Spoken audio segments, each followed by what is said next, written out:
Welcome to the range, everybody. This is our segment of Shiny Objects. I'm here with Hollywood, and we are going to discuss our turkey setups for this year and just kind of give you some insight as to the products that we're using, what we like about them, what we don't like about them, all the nitty-gritty. So make sure you stick around. Welcome to the Range Podcast. I'm Ricky Bruley, and with me is Jake Hollywood Iverson. Join us at the Archery Range, where we'll tell stories from the hunt, discuss technical bow shooting tactics and gear, and pick the brains of some of the most successful people to ever shoot a bow. Whether you're about to shoot that X for the win or send an arrow at a trophy buck, this podcast is for you.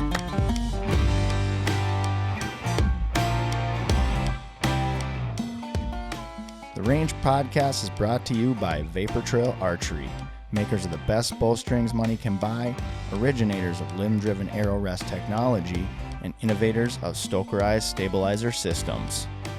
I just want to talk briefly about our gear, what we've been using. You know, 'cause we've talked about what we use for, you know, what our current setups are and stuff like that, but they shift, they change throughout the seasons depending on what we're hunting. So let's just have a quick breakdown of what your turkey system is. Like what are you currently using for gear?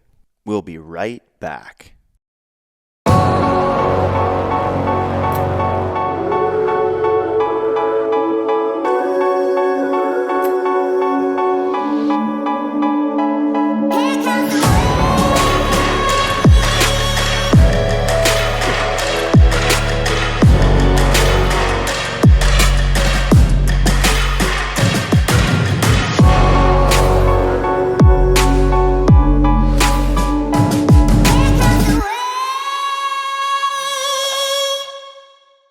Like clothing gear, or All of it.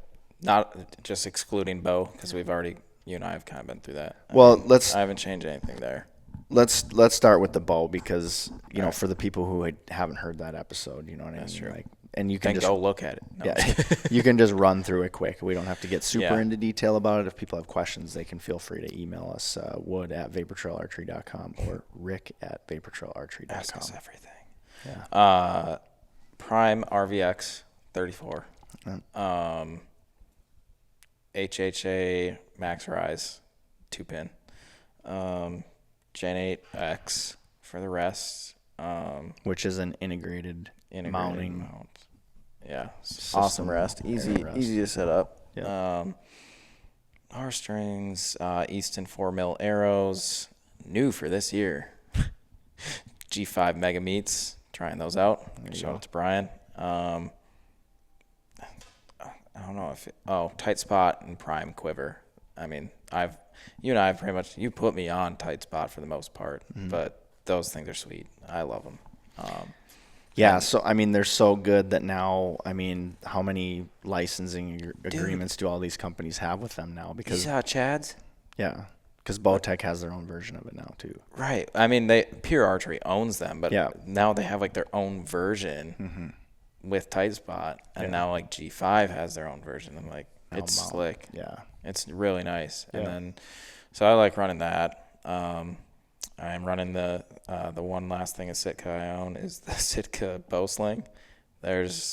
I'll fight everyone on it. As far as my knowledge goes, it's not very far. That's the best sling ever. Damon hates slings. I don't like them either. Morning. You guys are crazy. I love it for I use a verifier because my glasses, and so it's nice keeping the snow out, the dirt, grime. And I mainly use it for turkeys. So I should kind of edit my comment there. Like for turkeys, I use it all the time just because I've got everything on me. So, and then I do love the sight cover. Like I loved it when I was in, I don't know which state it was now, but a lot of snow. Throwing my bow down, didn't have to worry about all the snow going into my sights. So no pins covered, but I love that sling a ton. And then marsupial gear, bino harness, and rangefinder harness. I mentioned that one. Not a lot of people, I think, run like that sort of thing. Not that I've seen in my small knowledge, but I like it just because if you're hunting a big field, is that a bird? Is that Jake? Is that Tom? Should we be calling? No. Rangefinder, I mean, generally we're 8 yards, but hey, if there's a shot at 50, don't tempt me. Yeah. Then let's see. I actually run. This is kind of random, but I run a Mystery Ranch Sawtooth 45. How are we doing on video? Good. You keep going. I run a Mystery Ranch Sawtooth 45, and I do it because I don't have like the fancy decoy bags. Failed on that one, but I put my decoys, like collapse them down, put them in the bag, and then I can keep my slate call here, box call here, license, and mouth calls all on the hip belt, and it keeps me pretty mobile. And then like the blind I can just carry, or like Katie can take the backpack, and then I can take the blind, and my bow can strap right on that backpack. So it's pretty nice. Like when I leave public land, I can go deep in there, run in, run out, and it's easy. And then I don't know, I guess for like First Light, I'm running their Furnace quarter zip, super heavyweight 330 gram merino wool. Love that. Just basically run that. And then if I'm with Charles because he wants camo, I'll run the Solitude jacket. That's pretty nice. And like this morning, I just ran the Uncompagre 2.0. Is a mouthful. We've talked about this. Yeah. It's completely waterproof, and it's got like synthetic down like filling, but I love it just because it's so lightweight, packable, and then I don't know, it's warm as heck. And then I run the Corrugate Foundry pants, and I was just telling Damon, kind of same thing. Like they have like some synthetic insulation in them, like not line, but it's their 37.5 whatever insulation. You guys can tell I care a lot, but they have the knee pads, and then like Sitka, as far as I know, they don't have it yet, and I've always wanted it, but First Light has it. It's the side zips. So like from your hip down to your knee, you can open up, and so it's like just a mesh there. Yeah, there's not even mesh breathe there. So like just kick this out of the way. Did I just run over Jason? So like a couple weeks ago when Katie and I went out, it's like 60 something degrees, hot, like walking. I just unzipped those, bare legs, got my cheetah print boxers on. I'm just like, I'm such a man right now. It's insane. Yeah, I'm just running pretty much just those pants. I mean, if I have to, they actually have like a rugged wool. It's actually like a wader insulated pant, and I love it because it has like boot cuffs or like foot cuffs, so your socks don't slide off every time you take your boots off. But yeah, it's pretty much, I mean, turkey season is pretty warm. Yeah. So, I mean, I'm not doing a whole lot. I was going to mention earlier too, then like, if we're in a blind, this sweatshirt or the Prime sweatshirt or like a Vapor Trail hoodie, and then the Vapor Trail mask. Yeah. I'm over 6 years old. I'm not painting my damn face. I don't know. And plus, if I'm doing it before work, it's like I don't really have time to sit here and scrub my face off. So I just run our cheap little Vapor Trail mask. It's perfect. It's all black. Just run it upside down, and you're good to go. Yeah. I don't think I'm missing anything though. I mean, it's pretty simple. I do have the fingerless gloves as well. Yeah. I mean, nothing crazy. I think that's, I mean, that hits. What calls are you using?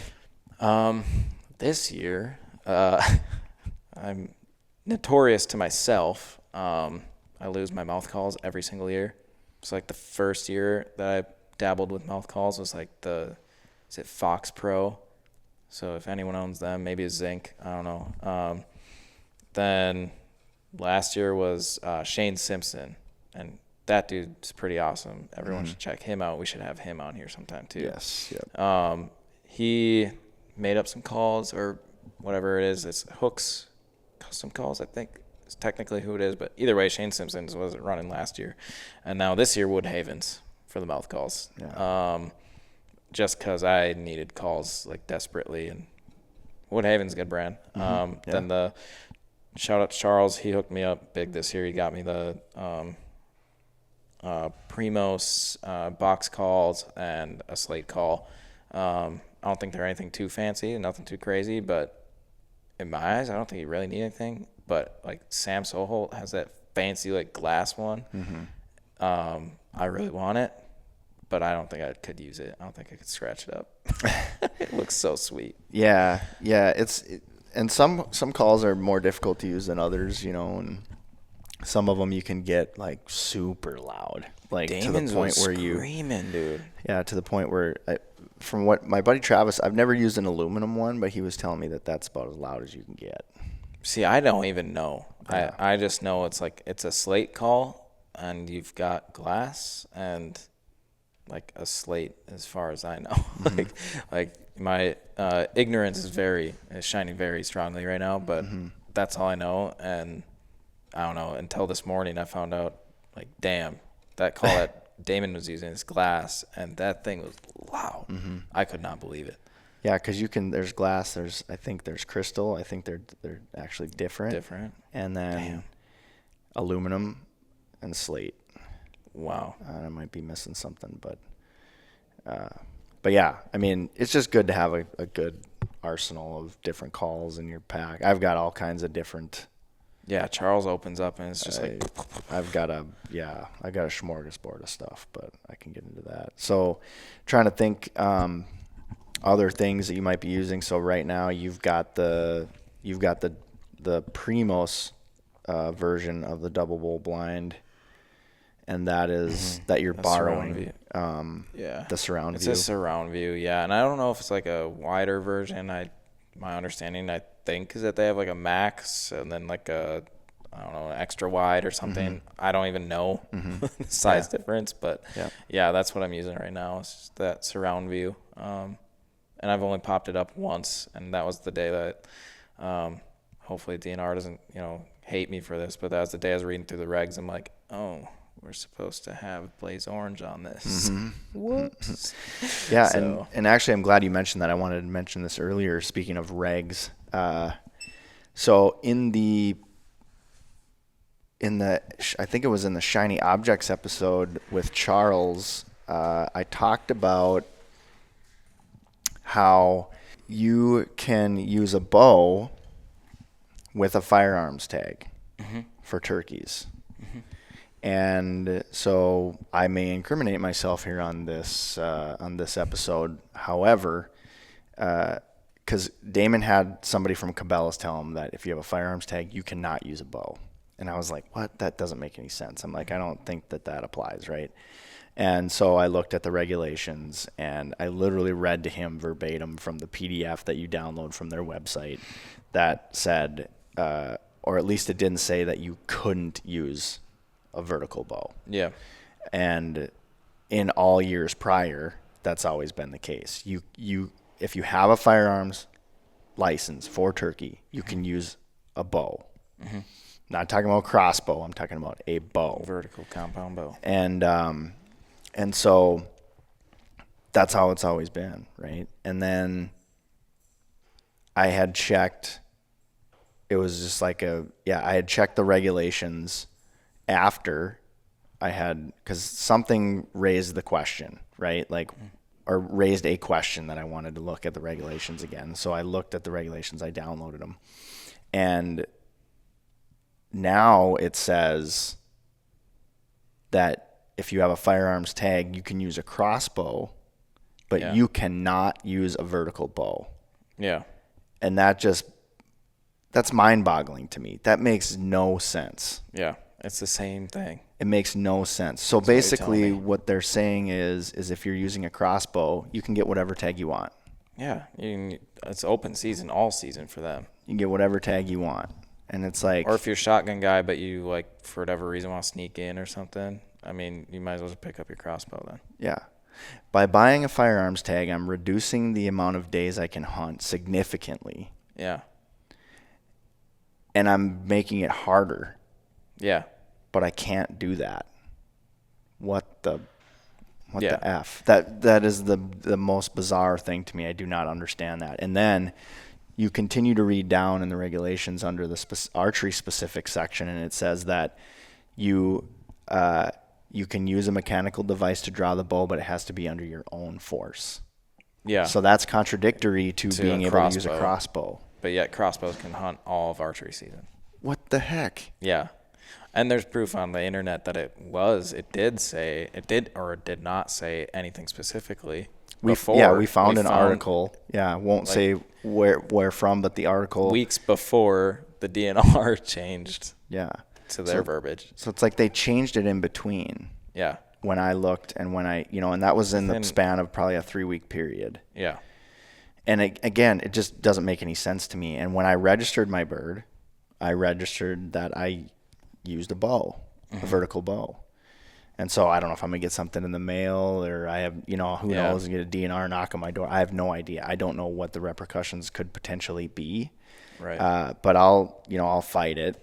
I'm not really too worried about it. I did it legally, to my knowledge, right. And I Up know until that after it was bagged. And I know, there's the rules argument. Changed. Yeah, there's the argument that you have to do your due diligence to understand the laws. Yeah. Like ignorance is not a case. Right. But I feel like I did a pretty good job of making sure.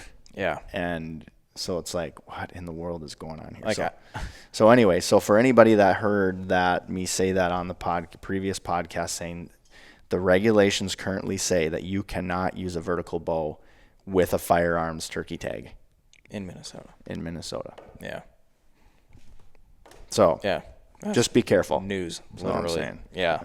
And that's like me too, but like what's a DNR guy really gonna do? Like as I'm sitting scrolling on my phone going, oh shoot, this is illegal right now? Like, I mean, really, it's a slap on your wrist. You didn't put frickin' printer paper on the side of your effing blind. Get out of here, dude.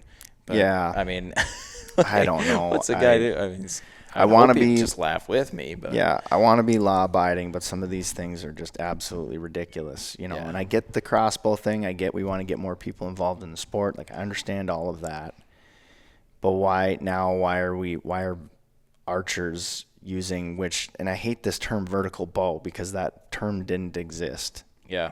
Until now. Yep. But why are we being penalized for that? You know what I mean? Right. Like, you're choosing to cut down your season. Yeah. By selecting, it's only 7 days, right? Yeah, you get 7 days and then you can do the last season. So why the hell wouldn't they let you try the absolute hardest way? That's what I'm saying. That's my point. And it's always been fine since, but now they pass a rule where you can use a crossbow for anything whenever you want. Yeah. Might as well be June 1st and you can still hunt deer or turkeys. Yeah, but because of that, now you can't use a vertical bow. What the frick? Yeah. Anyway, so that's what really frickin' grinds my gears. Back to you, Tom. I was just thinking that. That's what really grinds my gears. But yeah, so I'll run through my gear list. Prime RV X36, and loving the bow. I haven't put a ton of time into getting it tuned, and honestly, it's just like, regardless, like I'm not getting like a perfect bullet hole out of it like I would ideally want. And so now I'm going to kind of switch up my arrows a little bit to see if maybe that will, but fact is, and this is proof in the pudding, that a paper tear is not the end all be all of whether your bow can shoot or not. Right. Because I can stack arrows at 30 yards, no problems. Yeah. And I'm not shooting at a turkey probably more than 20. Yeah. So I'm good. I'm good. I don't lose sleep at night about it. It's working. Yeah. That's your max range. Who cares? Yeah. Stacking up. And with your broadheads, who cares? Yeah, exactly. So, and it shot great for me. When I shot that turkey, it hit exactly where it needed to. My first 2 shots in the beginning that missed, that was me. Yeah, that's just hunting. The arrow hit where I was aiming. Just I wasn't aiming in the right spot. So, I just freaked out. It's just, how it is, right? You just get in the moment. Yeah, you're like, man, I got this. You're all stoic. I've been a hunter for a long time, and then you like turn into a novice amateur in a half a second. So RVX 36. Yep, RVX 36. Still shooting the old injection arrows. I'm excited to tell you all that I am retiring them. Wow. And moving on to the G5 Outdoors stacks, the 203s. And so I'm going to start running those, and hopefully, I haven't got them yet, but I'm excited to do a new arrow build because I haven't had to do one in a really long time. So that'll be exciting. That'll be fun. And so I'm going to start moving to that. But prior to that, I shot my bird with the injection using the Grim Reaper micro hybrid. Oh, nice. Broadhead. It wasn't ideally what I wanted to use. I wanted to use the 2-inch whitetail special, but I couldn't find them. I couldn't find where I had them, and then I found them this morning. I cleaned through my desk area, through my office area, and I found them. They were under, like, I had some papers and stuff like sitting on top, because I literally took them off my arrows, and just like set them out loosely on the table so I could put field points in, and then they got buried. I'm just like imagining, what if you're like a finance guy just like running some people's like finances, and you're like, man, I wish I could have broadheads on my desk. That's how it rolls here. We got I had some micro hybrids on my desk for a little bit. So just the industry, man. Yeah. It's like I just lost, $452 worth of broadheads. I don't know what happened. But, yeah. But yeah, that's a great head. I've liked that one I killed a couple of does with it last year. It tears them up. Mm-hmm. It's nice. Yeah, it definitely did the job. It was a rear shot, went through, basically took out, it went through if the bird was facing away from me, it kind of went in on the left side of the spine and then came out the right breast. Perfect. Which is great, but there was a lot of, there's a lot of bruising and stuff in the breast. It's a lot of meat loss, though. I didn't worry about it too much, honestly. I tried to scrape away as much and get as much of the bruising out. But when you cook it, it's not a big deal.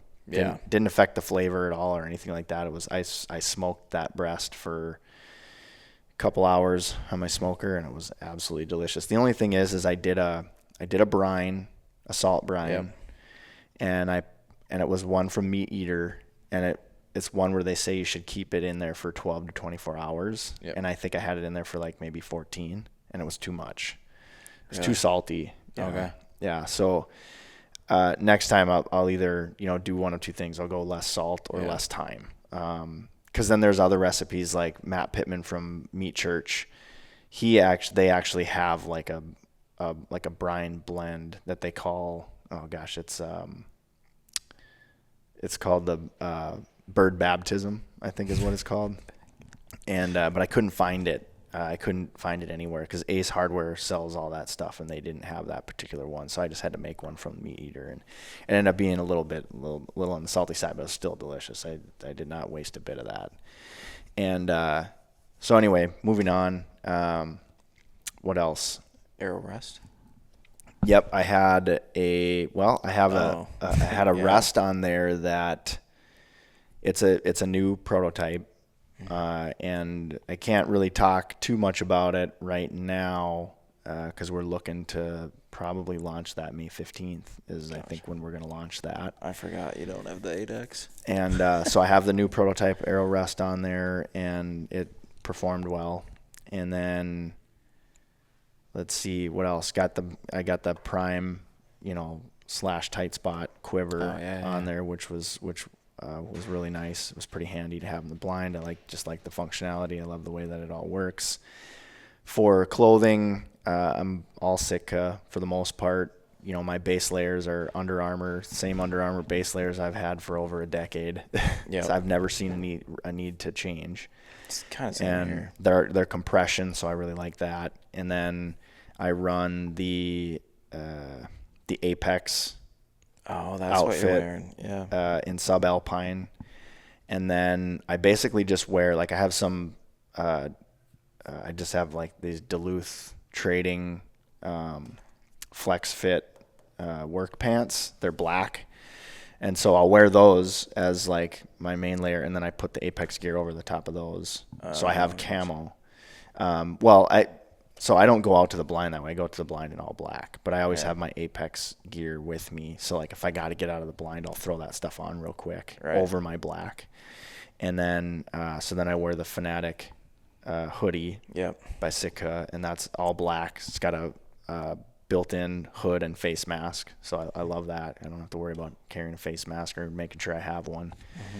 And then, the old FootJoy golf glove. In replacement of the Under Armour ones that I couldn't find. And then I wear, not that it's necessary, but I have the only pair of insulated boots that I really have are Crispies, so I wear those. Just because, when I like to try to get out either season A, B, or C, and those mornings can get down in the 30s. Yeah, so cold. It gets cold. And so I try to wear some warmer gear. I layer up, and then I can peel layers off as it starts to warm up. Right. So I've got Crispies that are the Nevadas insulated.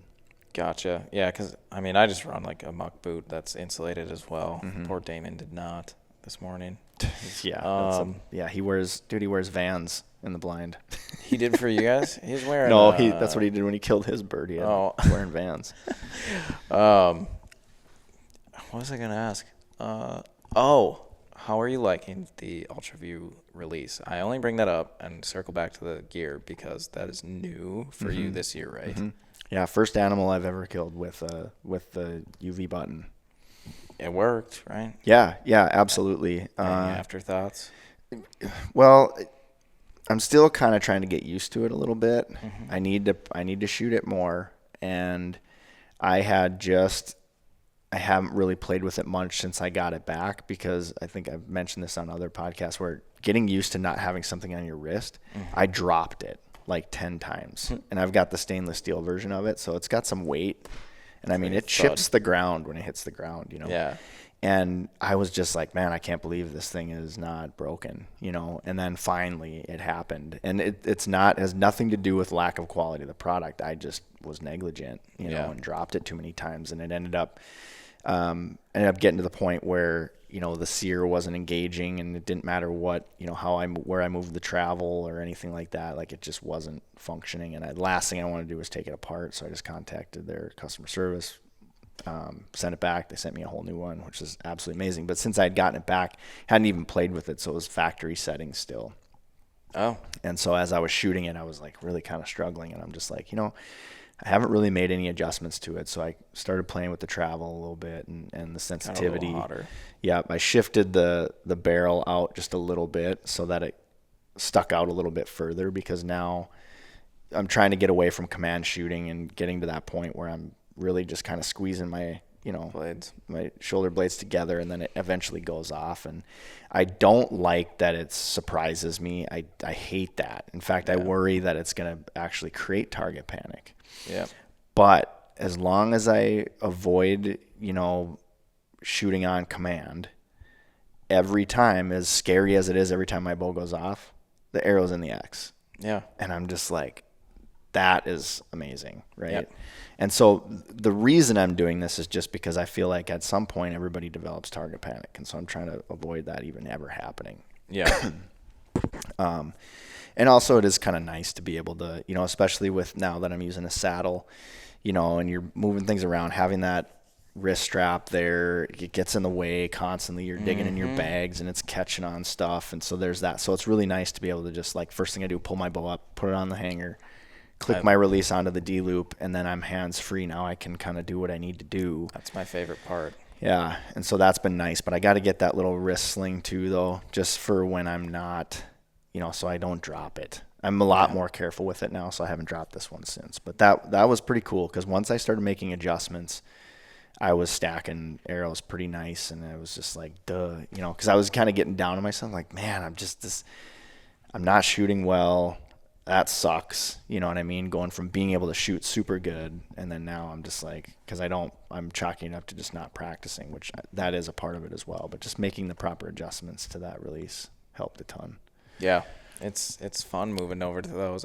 This year I'm running a hinge, only because I guess I never noticed during leagues that much, but for whatever reason I started running my thumb, like the Stan SX3, and hitting right like 3 inches. Mm-hmm.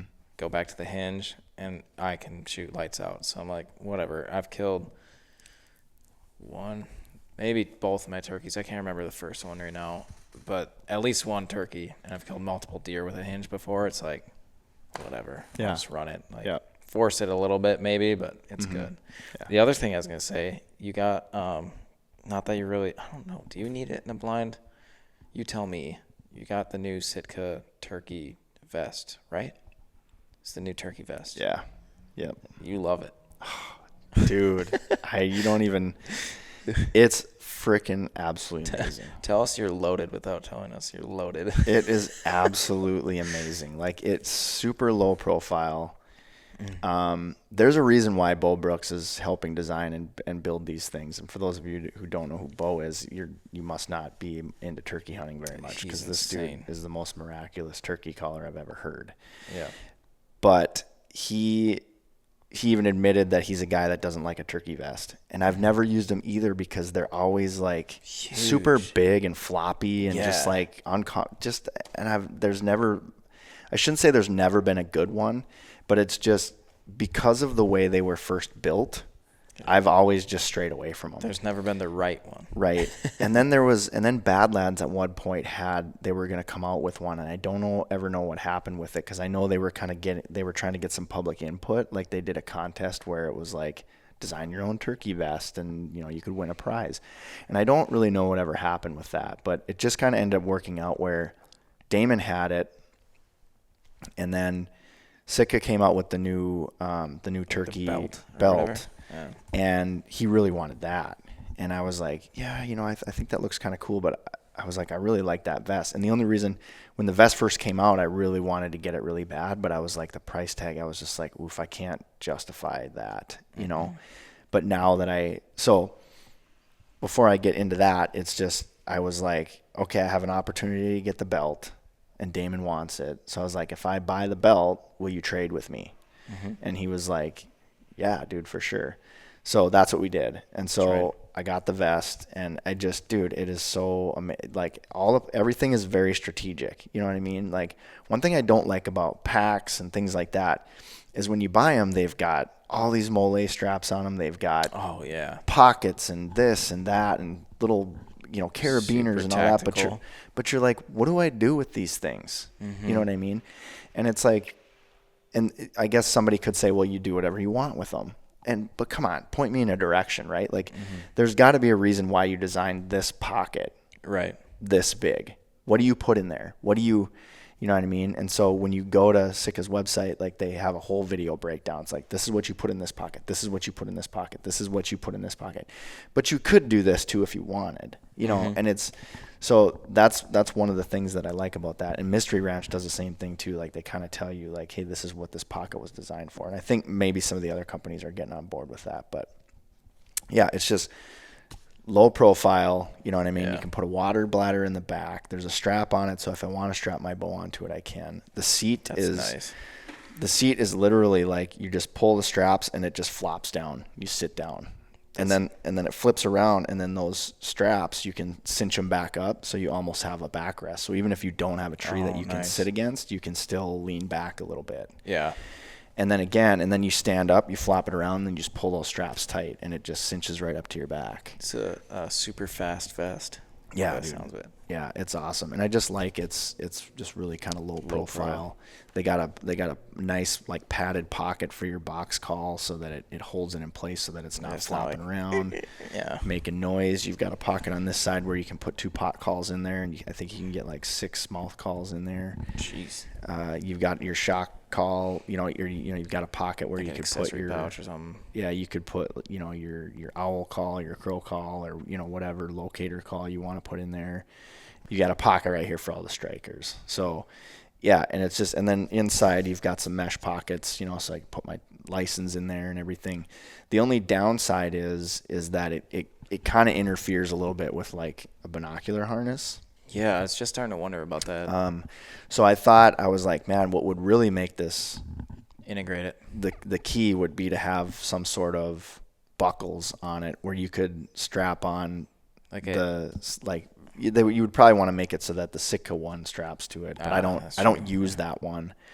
I actually use an FHF gear, which is it's a great bino harness, but I need to get a new one, and the reason being is now all these bino harness manufacturers are going to the fold away, and this one is one of the older ones where it folds back, which and I don't like that, because you've got that extra movement when you got to put your binoculars in. So what I end up doing is I take the flap and I stuff it inside. That's what I was doing with my Mystery Ranch one. But then it's got these little pockets inside for calls, and so every time I try to put my binocular in there, it gets caught on that. So then I'm fiddling around.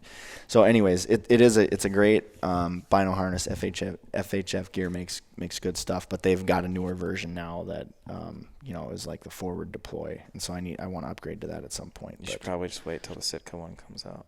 You can't get FHF, man. You can't be mixing and matching. First Light owns that, or Meat Eater owns FHF. I didn't. I looked at the Sitka one, and I don't know. Wasn't really particularly a big fan. Just get marsupial gear like the rest of us. No, I do. I like FHF gear, and I like the group over there too. But either way, who knows? I'm not super brand loyal. You know what I mean? I just want to use something that is functional. Yeah. And so there's that. Love that turkey vest. It's absolutely amazing. And I'm disappointed that I only got to use it for 2 days. But either way, maybe I'll find another use for it. I don't know. Maybe just guide some more people. Yep. The best part of this morning, you're talking about like brand specific, and I'm First Light over here, you're Sitka, and like Damon and I were just like saying, here's two guys rolling around like First Light and Sitka, no bird, no harvest, We pull into his neighborhood, and I go, that dude killed, and we're driving by. He's like, no way. And he's like, what a loser, wearing Realtree. I was going to say faded and white or something. Because I was just reading this post on Archery Talk that like all these guys are like, I love seeing the Sitka guys, spend all this money and then they come back empty-handed. I'm like, well, that's pretty jaded, comment. Like, okay, put your effort somewhere else. But it was just funny because it's like, again, what Damon's saying is like we drop a lot of money on our gear, and then you come back, you're defeated. This, the whole plan didn't work, and you get in the neighborhood, and this dude with Realtree is just like, it works. Yeah. So it's not like we're brand loyal like that. It's just, I don't know, high-end gear, right? I get that, but we're gearheads, right? And so, there is a difference. I don't care what you say. Mm-hmm. There is a difference. It's more comfortable. You can wear less layers. 100%. You don't have to wear. You reduce the bulk. Mm-hmm. Just. It is. Does the price tag justify the difference? I don't know. I can't really speak to that. But to me, those opportunities come far and few in between, and I want to be using the best gear that I possibly can. Well, the other thing is, like, before I made the switch, those Sitka pants still have them. Might sell them. I don't know if it's worth it. I think they're at least 10 years, maybe 12 years old. Mm-hmm. And they're still like they're brand new. Yeah. You tell me, like I when I was younger, I had Realtree pants, and I got through them in 2 years, maybe 3. Mm-hmm. There's your price point difference. Mm-hmm. Like I spent a lot of money on the Sitka pants, but that $250 divided by 12 years, pretty cheap. Yeah. Like just keep them. Yeah. You don't have to keep switching out like it's a new car every year or a new bow. Yep. So and to your point, like all of the gear I have right now, in fact, some of it's 15 years old or more, Yeah. And I retired it only because, the pattern, I got to color coordinate. Yeah. Well, yeah. Come on, man. But the fact is that I still keep it because I know that if I need it as a backup or who knows, I don't know, my wife could wear it or. Has it faded out at all? No. Wow. It's in a container. And that's the other thing. Don't like overwash your clothing either. Yeah. Like that's it. Some guys, I've seen some faded camo. I'm like, GD. Like a lot of washes or really bad dye. Well, and a lot of these, a lot of this higher end stuff has a DWR finish on it that will eventually wear away. Yeah. Because in order to have that breathability, you can't just have an impenetrable barrier. Otherwise, you're going to sweat. You know what I mean? So in order to have a breathable but yet water resistant garment, there's a DWR coating on that does eventually wear out. And maybe that's changed now. I don't know. But especially making the switch over to down and some of the newer synthetic fibers are pretty amazing at wicking away moisture and stuff like that. So you don't have to worry too much about that stuff getting wet. Where down is amazing, but if it gets wet, it's junk. Yeah. So. But anyway, so yeah, I think that's my gear. I'm trying to think if there's anything else. Is your 2024 in review? Because you're already done. What? Imaginary middle finger for turkey season. Yeah, I mean, I guess I don't really have much to say about that. You know, I got to get out with my buddy Travis the one morning. I ended up having so much work that I had to do that I didn't get out with him the next Friday, and it might have had something to do with the fact that there was rain in the forecast. But and of course he filled his tag that morning. You know, it's the second year in a row now that he's filled his tag the day after I left. I think that's about it. That's all. I think that's all there is really to say. If anybody has any questions about gear or anything, I mean, I've gone through a lot of different types of gear, and a lot of it works. You know, you just kind of change with the times, or, you know, you establish relationships in the industry, and guys are like, hey man, you really got to try this product out. It's like, yeah, give it a whirl. Why not? You know? And so we've used a lot of different things. So if anybody has any questions or anything about our gear setups, or if you have questions about the gear you have, or, you know, maybe some things that you could do to improve your setup, feel free to reach out. Again, my email is rick@vaportrailarchery.com, and Hollywood is wood@vaportrailarchery.com. Yeah. So, but yeah, I guess, you know, thanks everybody for joining us. Hope you enjoyed the episode.